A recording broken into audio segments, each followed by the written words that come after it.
Boumedienne observe les troupes de l'ALN de l'intérieur subir de lourdes pertes. Le fossé entre les fronts intérieurs et extérieurs n'a jamais été aussi grand, et les ressentiments non plus. 1958, le général de Gaulle revient au pouvoir. L'organe de direction créé à la Soumam, le CCE, devient le gouvernement provisoire de la République algérienne. La France disait qu'elle ne savait pas à qui parler pour négocier l'indépendance.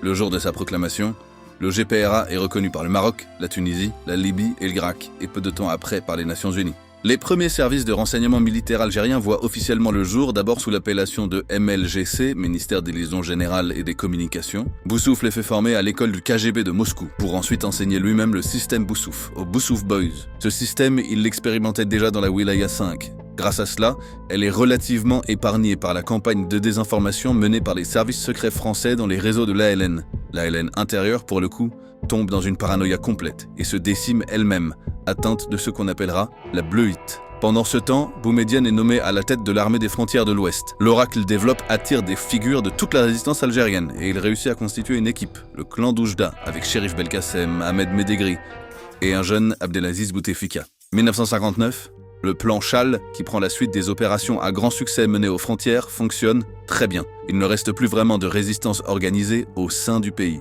On a voulu que l'intérieur prime sur l'extérieur. Il ne reste plus personne à l'intérieur. 1960, Boumedienne est lancé dans un important effort de recrutement et de formation. En 1960, on comptait environ 12 000 hommes dans l'armée des frontières, et peut-être 4 000 équipés correctement. On a des déserteurs de l'armée française, des sympathisants révolutionnaires socialistes, des jeunes revenus d'émigration pour leur pays. Boumedienne fait mettre les bouchées doubles au centre de formation et de perfectionnement du FLN à Oujda, qui lui sort des officiers compétents et fidèles.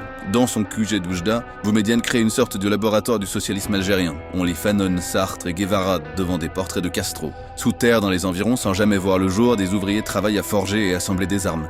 En fin de compte, 35 000 hommes sont formés et équipés. La menace qu'ils font peser, même sans combattre, immobilise l'armée française aux frontières.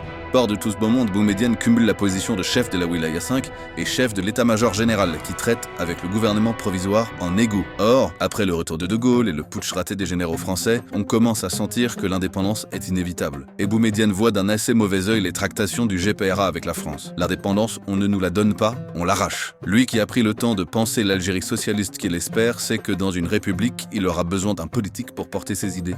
Alors il prend son capitaine Bouteflika et lui donne un faux passeport marocain et il l'envoie faire son marché au château d'Aulneau.